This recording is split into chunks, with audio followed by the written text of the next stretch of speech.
Have you ever met someone who was clearly a mess, emotionally unavailable, commitment phobic, still hung up on their ex, dealing with unresolved trauma, clearly not ready for what you're offering? And instead of walking away, you thought, but I can help him or her. I can love him through it or her. I could be different. I could be the one who finally gets through to him or her. That feeling when you see all the red flags, when your friends are telling you to run, when every rational part of your brain is screaming that this person isn't ready, but you stay anyway because you see their potential, because you believe that with enough love, enough patience, enough understanding, you can actually help them become the person you know they could be. You're not delusional, and you're not alone in that exhaustion, because we live in a culture that romanticizes the idea of healing love. The belief that the right person can fix a broken man, that love conquers all, that if you just love someone hard enough, consistently enough, unconditionally enough, they'll transform into the partner that you need them to be. Movies are even built on this narrative. Romance novels glorify it. Social media celebrates the woman who stood by her man through his mess and came out the other side with a transformed partner. We're taught that loving someone through their worst is noble, that staying when things are hard is loyalty, that seeing someone's potential and believing in them when no one else does is what real love looks like. And on the surface, it sounds beautiful. It sounds like the kind of love everyone wants: unconditional, patient, transformative. But here's what nobody talks about. You're not a rehabilitation center for broken men or women. Potential means nothing without action, really. And your love, no matter how pure, how strong, how unconditional, cannot heal someone who isn't committed to healing themselves. And this is the I can fix him or her delusion. And it's destroying more women and men than almost any other pattern in modern relationships. If you think about Summer Walker for a moment, incredibly talented artist, successful, beautiful, has everything going for her professionally. Yet her relationship history is, a pattern of choosing men who are clearly not ready, men who are emotionally unavailable, men who are dealing with their own unresolved issues, men who from the outside are obviously not capable of giving her what she deserves. London on the Track, publicly toxic, drama-filled, resulted in a child but not a stable partnership. Larry, another situation where she's clearly given more than she's receiving, clearly trying to make something work with someone who just isn't matching her energy. And with each relationship, you can see the pattern. She sees something in them, some potential, like we all do or have experienced, some possibility. She believes she can be the one who helps them become better. She invests her energy, her time, her emotional labor into trying to love them into the version of themselves she knows they could be. Yeah.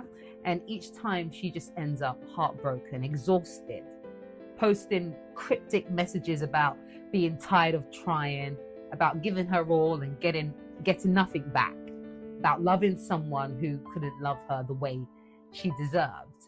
Not because she's not enough, not because her love wasn't real, but because she's trying to fix men who haven't committed to fixing themselves, ultimately. Now, I'm not here to judge Summer Walker specifically, only she knows her full truth and what she's working through.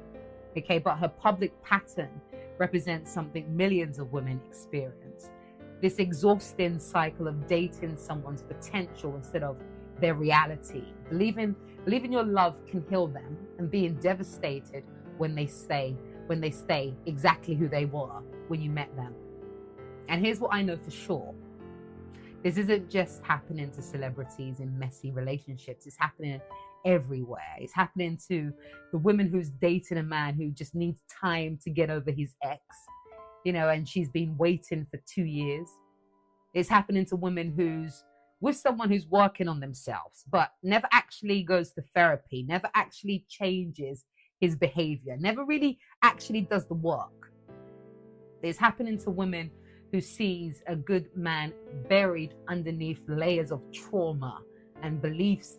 If she just loves him patiently enough, consistently enough, he'll finally heal and become available. So it's happening to women who's exhausted from being the emotional support, the cheerleader, the therapist, the mother figure, all while getting none of the relationship or partnership commitment or emotional availability she actually needs. The result, an exhausting cycle where you're constantly giving, constantly trying, constantly believing. He's almost there. He's making progress. He just needs a little more time while your own needs are, going unmet. Your own life goes on hold, and your own heart slowly starts to break from the weight of loving someone who just can't love you back the way you deserve. So this is the I can fix him delusion. The belief that your love is powerful enough to heal someone who isn't really doing the work to heal themselves. And it's one of the most spiritually depleting patterns of our time. Because if you think about your own life for a moment, have you ever stayed with someone not for who they are right now, but for who you believe they could become? Have you ever invested months or even some of you years into someone who kept promising to change, to work on themselves, to finally be ready, but never actually did? Have you ever looked at a man's potential and convinced yourself that if you just love him hard enough, patient enough, unconditionally enough, he'll finally become that person? If you're honest, you might recognize that you've been dating potential instead of reality. We've all been there at some point. That you've been trying to love someone into healing who hasn't committed to healing themselves. That you've been exhausting yourself just trying to fix someone who isn't actually trying to fix themselves. And the thing is, you think you're being loyal. You think you're being patient. You think you're being the kind of partner who stands by someone through their worst. But really, you're being a rehabilitation center for them. A therapist, a project manager for someone else's emotional growth. And really, that's not a relationship. That's exhausting, one-sided emotional labor that will never result in the partnership you're hoping for. This is the I can fix him delusion, though. And understanding how it works, why we fall into it, what we're actually seeking, and how to break free from it is the first step to finally stopping that cycle of choosing broken men or women, for the men that are watching and trying to, or listening, and trying to love them into wholeness.